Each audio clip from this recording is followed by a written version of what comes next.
Donc ici, je me retrouve avec mon dossier MAMP. Et puis, dans les éléments de configuration,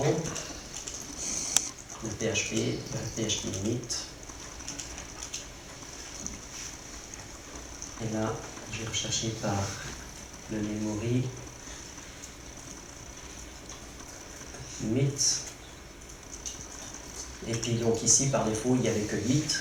Alors moi, comme j'ai suffisamment, alors je vais le oui, comme ça. On voit comme ça. Donc, une fois que vous avez configuré ça, il faut redémarrer votre vamp, MAMP, de manière à ce que cette instruction-là soit prise. Si vous ne la redémarrez pas, il ne va pas tenir en compte, enfin, la nouvelle valeur ne sera pas prise en compte. Voilà. Et ensuite... Ça, c'est des paramètres qui ont juste à voir avec Typo3, ça n'a pas à voir avec YAML. En fait, tout à fait. Donc, comme YAML arrive avec TinyNews installé, avec plein d'extensions comme ça qui sont assez lourdes, donc effectivement, il faut... Sur le site, d'accord. Ensuite, si vous avez téléchargé cette archive zip sur le site, je l'ai compris. Il y en a qui l'ont téléchargé, vous arrivez à le dézipper ou pas? Oui. Oui, je crois qu'ils n'auront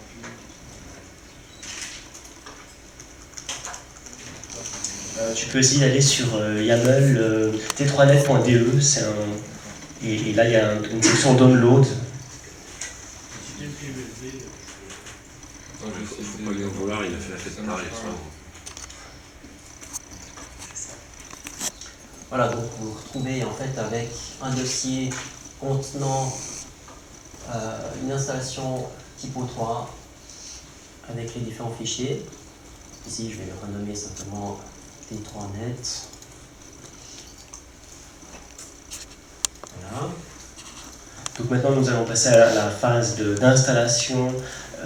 Donc on va passer par l'assistant le 1, 2, 3, qui se passe de manière traditionnelle à un détail près, qui est à la troisième étape. Voilà, donc là j'ai simplement lancé mon serveur. Hop. Et puis j'ai donc mon dossier T3net.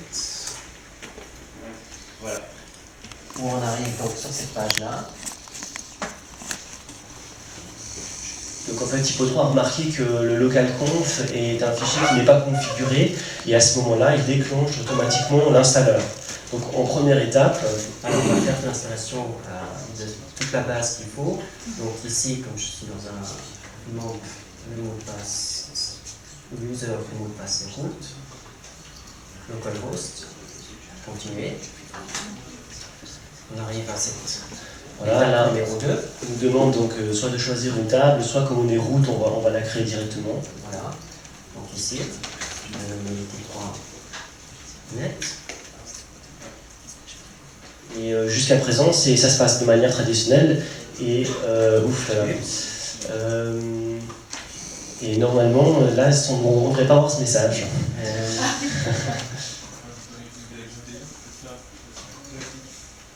Voilà. Ok. Et là, la petite astuce, c'est dans ce menu déroulant par défaut, on y passe tout droit parce qu'on a pris l'élan pour cliquer suivant. Mais là, attention, donc dans ce menu déroulant, on nous a préparé pour nous un dump qui contient en fait tout ce qui est par défaut dans YAML. Voilà. Donc là, je sélectionne cette base SQL et je fais import. Yeah. Et voilà. Et puis si on passe maintenant côté front-end.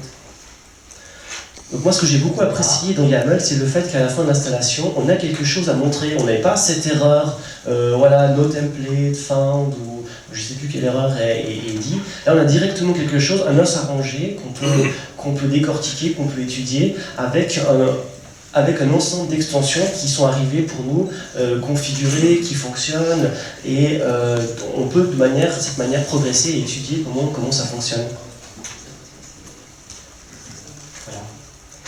Alors l'étape suivante, ce que j'aimerais faire, c'est vous montrer un peu les différents éléments de configuration maintenant de cette truc-là.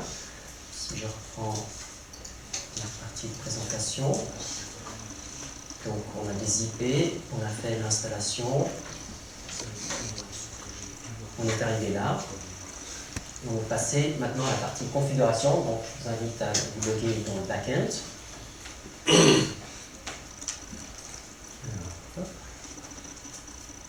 J'ai fait une install en live sur mon serveur, j'ai quantité de warning. Mais bon, après. Est-ce que c'est des warnings PHP? Dans ce cas-là, il faut mettre une instruction dans un htaccess, PHP, flag, attendez, c'est un flag PHP en fait, hein, PHP, display error, voilà, c'est ça, display errors au pluriel égale 0. C'est surtout, c'est absolument pas une bonne pratique de développement, ça. Si Mais en fait, c'est des warnings PHP parce qu'il peut y avoir des variables initialisées, ce genre de choses-là. Ouais, d'accord. mais enfin, variable initialisée, warning ou autre, c'est non. C'est un travail bien fait, mais ni variable. Non, mais là, on parle de typo 3 en fait. Hein, ces warnings sont générés par typo 3. Oui. Là, il faudrait. Bah oui, mais sur le fond, je suis absolument d'accord, mais celui qui. C'est un héros, hein, celui qui repasse tout le code de typo 3 et qui corrige tous ces warnings. C'est un travail de titan. Ça, il faut attendre la version 5 pour avoir quelque chose qui va fonctionner avec Notice enabled. C'est surtout quelqu'un qui veut garder ses clients. Voilà. J'ai pas de warning. Alors si on veut se connecter au backend, c'est simplement admin, et puis le mot de passe c'est password.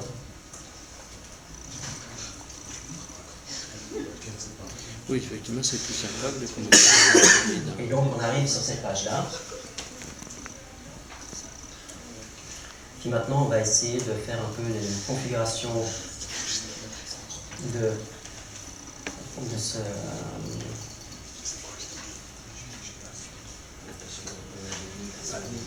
ce YAML. Donc là, en fait, on va personnaliser les affichages, on va essayer de changer certains blocs, d'allumer, d'éteindre certaines parties. Ça se passe dans le module template. Voilà. Alors, on peut intervenir sur ces différents points. On voit qu'il y a une partie, par exemple pour l'entête, pour le système de chemin de fer ou le teaser ou le système de navigation. On va passer les différentes étapes ensemble. Donc, dans mon backend, sous template, root page, vous avez ici le constant editor et il vous propose ici un menu déroulant et on a des différents éléments liés à YAML qui sont dans cette liste-là. Et on va commencer avec le premier élément ici qui s'appelle header. Puis là, je vous propose, pour l'exercice, de faire un switch off.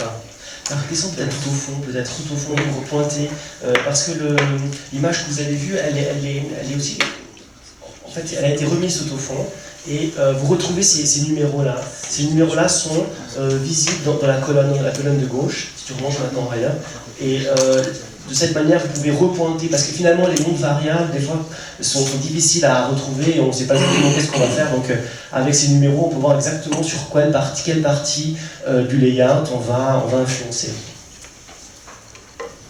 Alors là, ce que je vous propose, c'est de faire simplement un switch off de la deuxième image d'enquête qu'il propose, le petit coup de crayon, ici sur yes, ou sur V. Si vous regardez, ça c'était avant. On recharge, vous voyez, la deuxième image est partie. Maintenant, je vous propose de supprimer, de modifier le teaser ici. Alors, on revient dans le Constant Editor. Tous ces éléments-là sont dans l'élément de configuration en dessous, le teaser. Et puis ici, si on descend, on arrive à... Par exemple, on peut enlever le système de langue parce qu'on n'a qu'un site monolingue. On peut faire un switch off du language menu qui est le petit drapeau qu'il y avait. On peut faire un yes. Save. Ça c'était avant.